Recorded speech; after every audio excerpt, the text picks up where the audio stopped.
Wisdom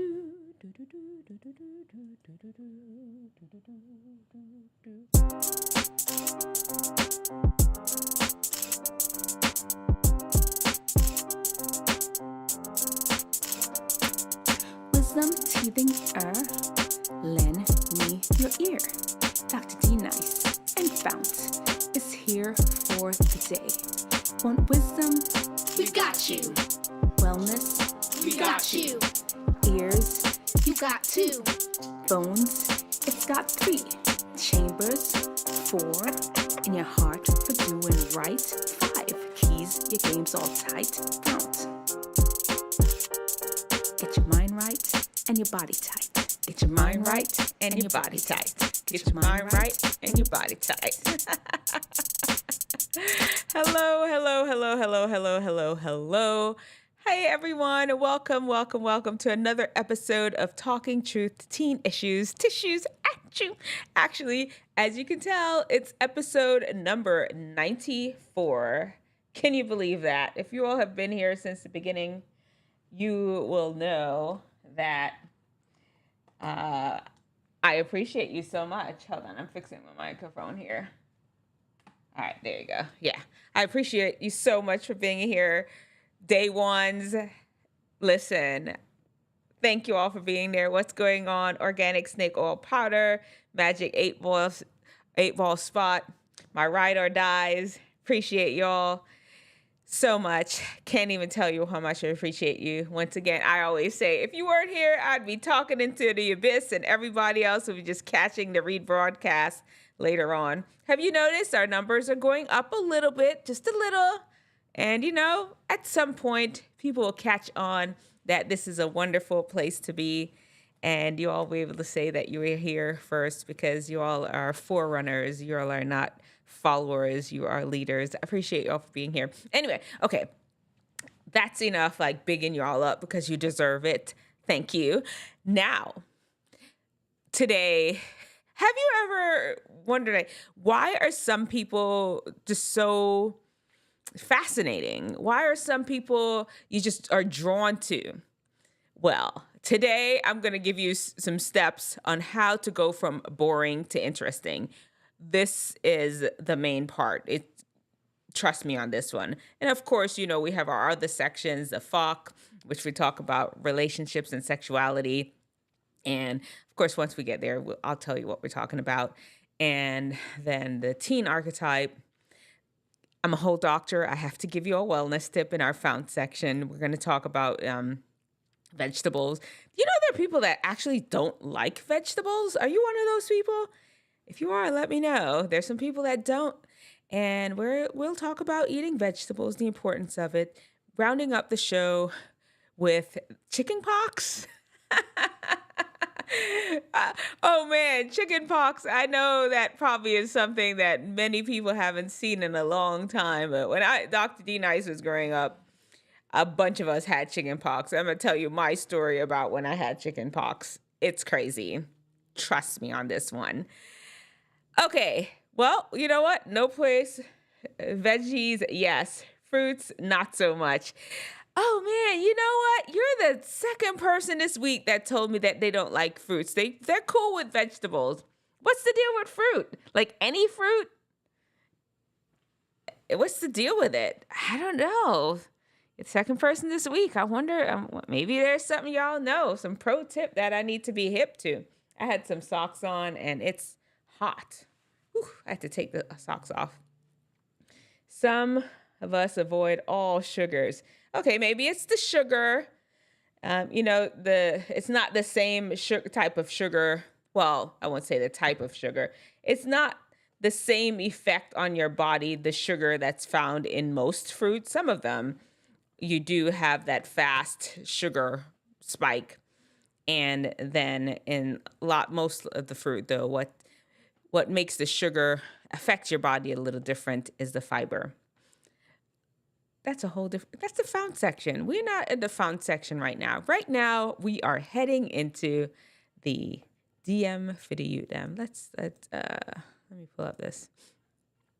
I tried to be normal once. Did you try to be interesting? That's the point. Let's look at 5 ways, and I have a bonus one thrown in there for you. So it's 6 ways on how you can go from boring to interesting. Very interesting. Yes.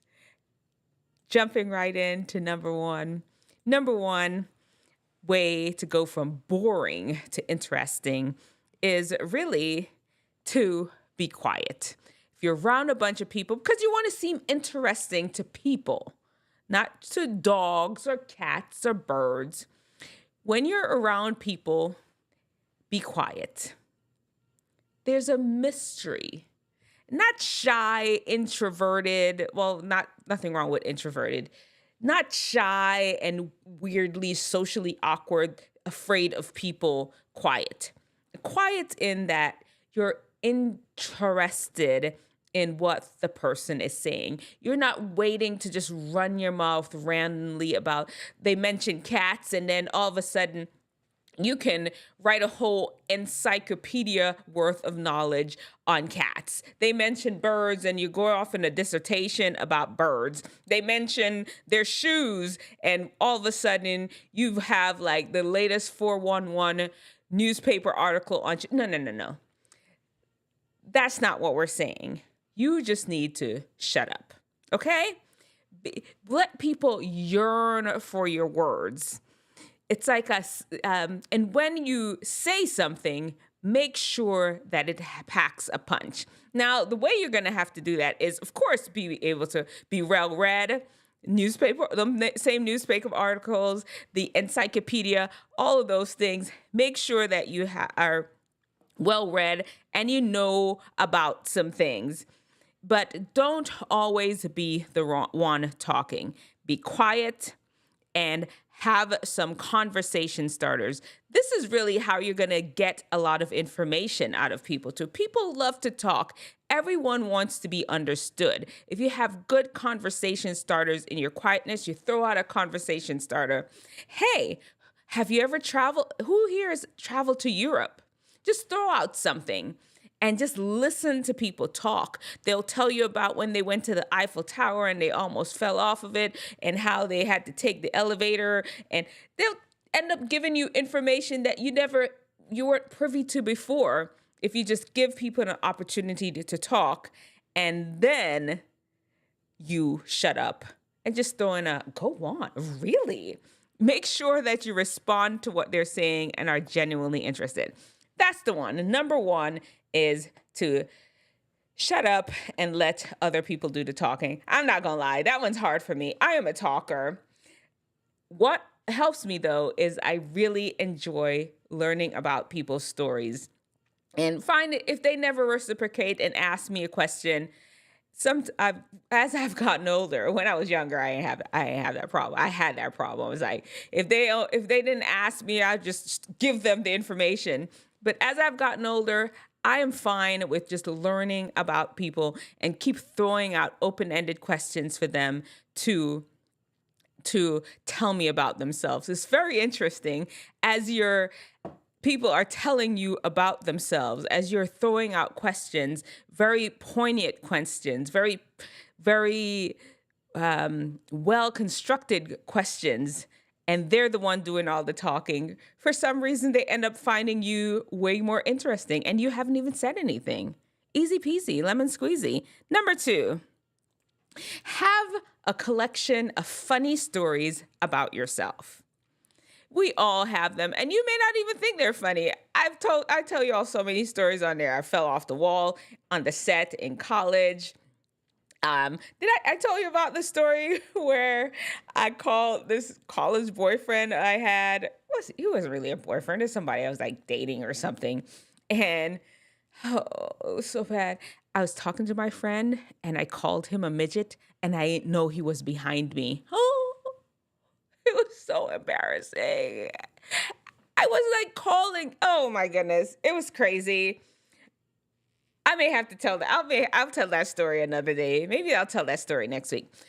Anyway, have a collection of interesting stories about yourself that you can interject into some conversations while the person is waxing poetically on the questions that you ask them, like, wait, have you traveled to Europe? Where did you go to school? Where were you born? What high school did you go to? What's your favorite class in high school? As you're asking them these questions, make sure that you just have a collection of stories that are interesting about yourself that you can interject and weave in the conversation. Maybe the person never really ends up asking you about yourself. If you find a way to weave some interesting factoids about yourself into their response or into your reaction to their response, then they'll end up knowing a little bit about you. Make sure you have a collection of interesting stories about you. And if they're funny, it's even better because people love to laugh. And if you could make people laugh, trust me, you will be considered such an interesting person. Number 3, be confident. And you may be like, so you want me to be interesting by being confident? Like, how did that work? I have a whole video. If you look back, I'm going to try to remember. There's a whole video I have about how to be confident. And it works like a charm. If you can don the air of confidence that it doesn't matter when you're talking to people if you're the one doing all the asking of the questions and they're just rattling off, telling you about yourself and themselves, and you never really get a chance to talk. Those things are not going to bother you because you're confident within yourself. Gaining confidence is attractive to people, and there's too many steps to it. It's a whole different video to itself. I'll link it below. And if I do forget to link it, you could just search my channel on how to be confident, and I promise you it'll pop up. It's a great video to watch. A few years ago, I went on a little speaking circuit. Every year, I speak in the public schools here in my area, and I'll have a different subject that I spoke about. A couple years ago, I spoke about being confident to many high schools in the area. It's some great information in there. Go check it out. Promise you. All right. Number 4 is embrace your personal style. Sometimes you want to throw away the little quirks about you that make you different. Now, I'm not saying that you need to go out there and punch holes all in your face or start dressing like, you're about to murder people, or like Scary Black, that if you move into the corner of where the light's off, nobody gonna see you because you just have on black from head to toe. No. I'm not talking like intimidating type clothing or strange clothing or strange ways of presenting yourself. No. What I'm saying is they're interesting quirks. Maybe when you're speaking, you have a little lisp. Like myself, I know I speak I enunciate, not as bad as my sister though. I enunciate my words a lot. I have this mixed accent between Jamaica, New Jersey, Texas, and Florida. Just a weird mixed accent. Embrace it. I'm not a thin girl. I'm kind of thicker, and not tall. I just realized, let me stop it. I've been telling people I'm 5'5", and I just found out I was 5'3". Not just found out, just remembered. For some reason, over the years, there was a gap between when I'd measure myself, and I've just been throwing out random numbers, and somewhere along the line, I settled on 5'5". Man, I was wrong. It's 5'3". Anyway, that's beside the point. What I'm saying is just embrace the quirky things about you. Those are the things that draw people to you, make you different than other people. Embrace it. I promise you that will take you from a boring, just like everybody else, cookie cutter to an interesting person. If your hair is curly, wear it big and curly. If your hair is straight, wear it straight.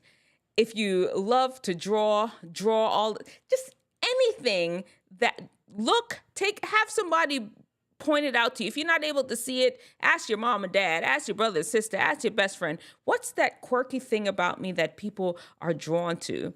And it's fine to lean into that. Don't overdo it, though. That's a story for another day. Number 5, have a hobby. Something that you're really good at and passionate about, that you can speak about with expertise. You can join groups that are the same hobby. Like right now, pageantry is my hobby. Y'all know I just fell into being a beauty pageant person just a few months now. I just straight fell into it, and now it's apparently my thing. But have something that you're passionate about, that gets you excited. When people bring it up in conversation, you could talk about it. Or it'll just be something strange that, really, you're a doctor and you do pageants? I didn't know that. That's intriguing to people. Find yourself a hobby. You know about butterflies? You study butterflies and birds? What, really? I mean, there's some people that may think you're a little crazy for that, but it don't matter. You will find your people that feel that this is something of interest. Have a hobby that you know that you can speak about and speak in depth about it. And the last one, I said 5, but as I was going through this, I was like, no. We have to throw that one in there, is rep your city. Yeah. What do we mean? What do you mean by that, Dr. D. Nice? I don't know, but it's provocative. I do know what it means. What I mean is where you live. Get to know where you live, your city. Go look around the landmarks in your city, the famous places, famous things that were around when that happened in your city, in your state. Understand your state. Go around traveling your state. Some of you may be limited to where your parents are going. It's okay. You can even suggest to them, hey, Mom, can we go check this place out this weekend? I bet you your mom or dad will love to take you somewhere rather than you sitting there at the computer, wasting the summer away playing video games. Get to know the city that you're in. Get to know the state that you're in. Get to know the country that you're in. When you know that, then you really have knowledge. And you end up meeting more people. You're just adding things to your repertoire of stories, to your repertoire of knowledge, to your reach and understanding of fellow human beings. And just all of that, opening up your world, will make you just a more interesting person. So let me know in the comment section below, what other tips would you give to be able to go from boring to interesting? I'll see you all next week, and I'll wait to hear about your tips. All right, let's see what's going on in the comment section. Women, their height, weight, age, it's all a big lie. No, I wasn't lying. I promise you. I wasn't doing it on purpose, because I'm fine. I never saw the big deal in having to be a tall woman. I was just like, okay, I'm good. I'm good with where I am. I just honestly just forgot. And one day guessed 5'5". I knew it was an odd number, I guess. My subconscious knew it was an odd number, and I just threw out a number. I don't know. But I measured myself. I've corrected it. Now I know I'm 5'3". Let's see. I represent Las Vegas. Go Aces, Knights, and eventually the A's. Yeah, man. Wait. I should put a... wait. Applausa.